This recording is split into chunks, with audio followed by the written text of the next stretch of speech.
Fala, adoradores de desenho japonês. Hoje eu vim falar de um famigerado filme, inspirado em uma série de livros que fala sobre vampiros, lobisomem. E não estou falando do vampiro purpurinado. Estou falando sobre Vampire Hunter D.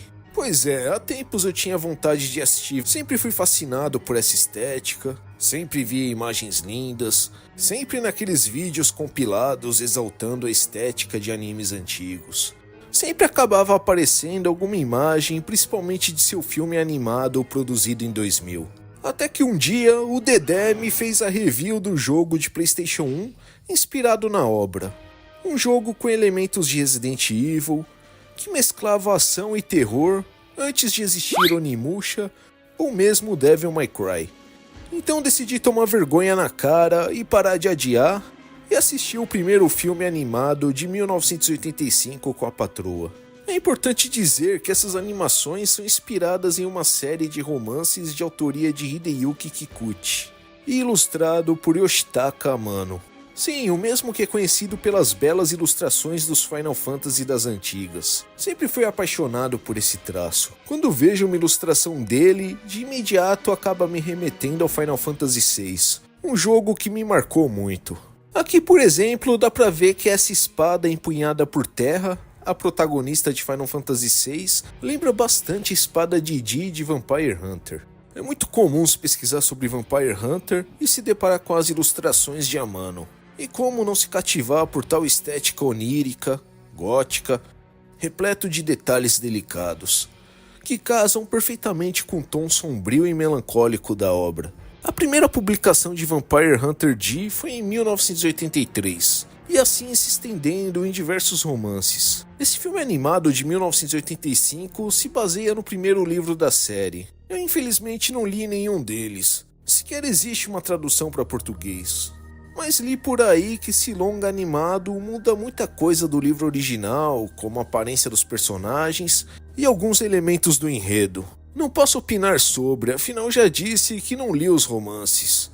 Agora, sobre mudar a aparência, já se imagina só de confrontar as artes dos livros ilustrados por Yoshitaka Amano e a arte dessa animação. Elas são bem distintas. No entanto, imagino que deve ser extremamente inviável e custoso fazer uma animação que seja fiel à arte de Amano, devido à riqueza de detalhes, a tamanha delicadeza no traço, cada conjunto de mechas de cabelos com fios aparentes. Acho que talvez só fosse possível se fosse uma animação bem conceitual, na qual a paleta de cores fosse bem limitada, tanto para facilitar a colorização, quanto para manter o clima gótico de fantasia sombria. E possivelmente a fluidez tivesse que ser sacrificada. Mas também curto bastante a estética desse longa animado, que é um típico anime dos anos 80. E falo isso como o maior dos elogios. Na realidade, esse filme me lembra muito Hokuto no Ken. Ih, lá vem o Dan forçar Hokuto no Ken de novo. Calma que dessa vez eu tenho provas. Ao assistir o longa, notei que muitos detalhes estéticos remetiam a Hokuto no Ken, apenas um dos meus animes e mangás favoritos do universo. Veja esse garoto. Não tem como dizer que seu design não é de um típico morador de algum vilarejo do mundo caótico de Rokutão. Algumas paisagens desérticas com ruínas de prédios que remetem ao futuro pós-apocalíptico de Hokuto no Ken. As feições misteriosas do protagonista Dee, cujo olhar é oculto pelas sombras, assim como ocorre diversas vezes com Kenshiro. O caminhar lento e imponente de Dee, que trazia aos seus inimigos o terror e a certeza de que por mais que ele corra e resista, será alcançado pelo lento e impiedoso caminhar da morte. Assim como Kenshiro, Dee é um puta mal encarado, meu. Um sujeito de poucas palavras. Afinal, viu coisas ruins demais em sua jornada. Mas por trás de sua carranca esconde uma grande sensibilidade e empatia. Muitas vezes empatia essa até incompatível com o mundo caótico e egoísta a qual fazem parte. E como não se bastasse, aparece o próprio Kenshiro e Arin como figurantes. E por sua vez, Dee também aparece como figurante no filme de Hokuto no Ken de 1986.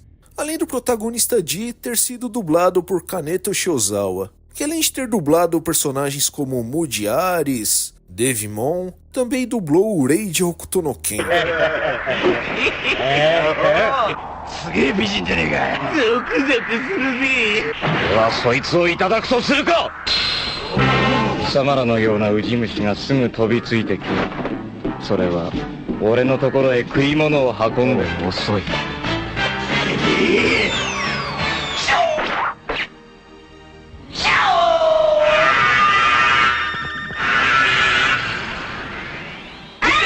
Hokuto no Ken era um dos mangás e animes mais influentes desse período. Pesquisando, vi que Yoshitaka Amano, o ilustrador original dos romances, também trabalhou como designer dos personagens nessa animação. No entanto, os designs alternativos foram fornecidos por Toyo Ashida, que dirigiu a animação. E vejam só, também trabalhou na animação de Hokuto no Ken. E dizem as más línguas que Ashida se inspirou na Larissa Manoela para criar as personagens femininas dessa animação. Esse longa animado foi produzido como OVA, mas teve um orçamento mais modesto, logo a sua qualidade técnica é comparável à maioria das séries de animes lançadas para televisão. E não as produções como Akira, Gundam Stardust Memory ou OVA de Macross, por exemplo. Assistindo o filme, deu pra sentir que parecia mesmo um amontoado de elementos do livro condensados em um filme de 1h20. Muitos elementos do universo da obra estão presentes na animação, mas não são detalhados. Sendo assim, para quem não conhece previamente os livros, cabe assim ao espectador juntar esses indícios para captar tais detalhes que compõem o mundo da trama. Vampire Hunter D é sobre um lendário caçador de vampiros conhecido como D.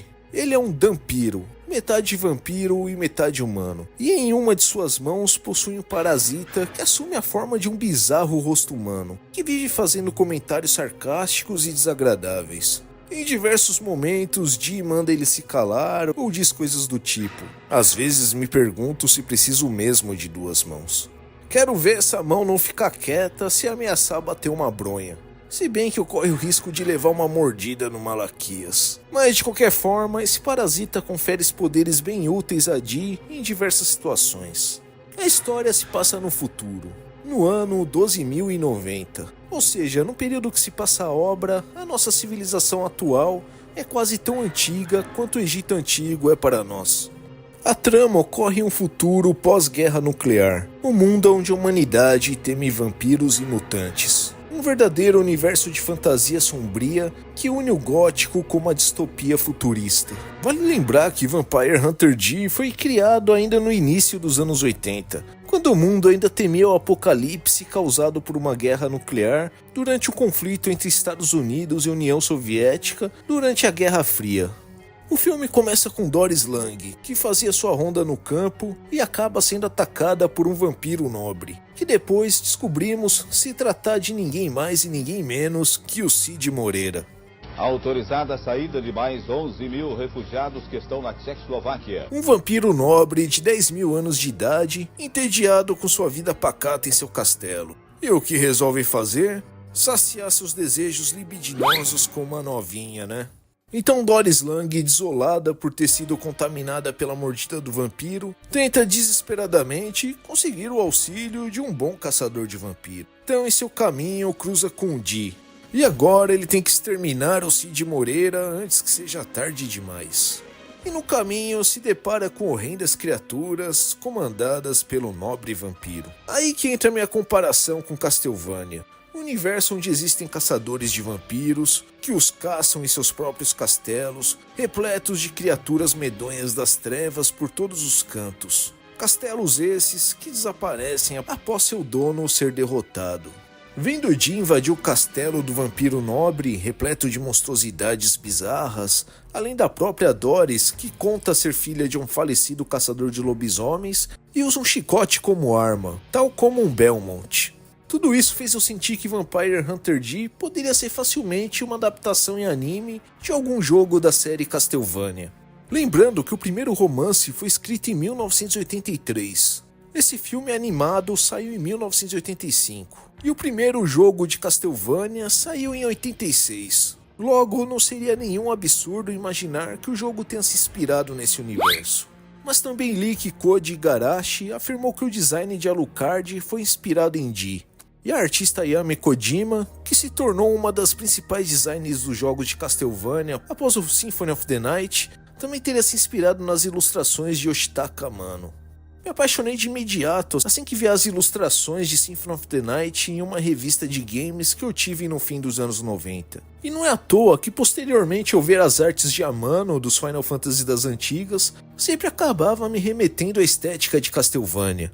Talvez essa animação de 85 não seja a melhor adaptação possível dos romances de Vampire Hunter D, mas sem dúvida é um OVA com diversos elementos elogiáveis, seja sua estética, sua atmosfera, algumas cenas impactantes. No mínimo é uma boa distração para quem curte esse tipo de ficção. Ao menos para mim, esse filme carrega muito mais a essência dos jogos de Castlevania do que aquele Castlevania da Netflix. Não que precise de muito para ser melhor do que esse pseudo anime, né? Mas antes, uma palavrinha do patrocinador. Muito obrigado a todos vocês. Vocês ajudam a tornar esse canal possível.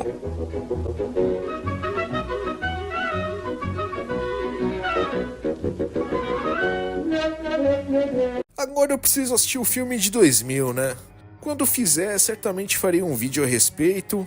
E quem sabe algum dia não surge uma tradução em português de algum dos romances originais. Então, se por um acaso gostaram dessa bagaça, metam um Rider Kick no joinha, se inscrevam no canal, e por que não mostrar esse vídeo para os seus amiguinhos otaquistas ou que curtam Castlevania. Até o próximo vídeo. Fui!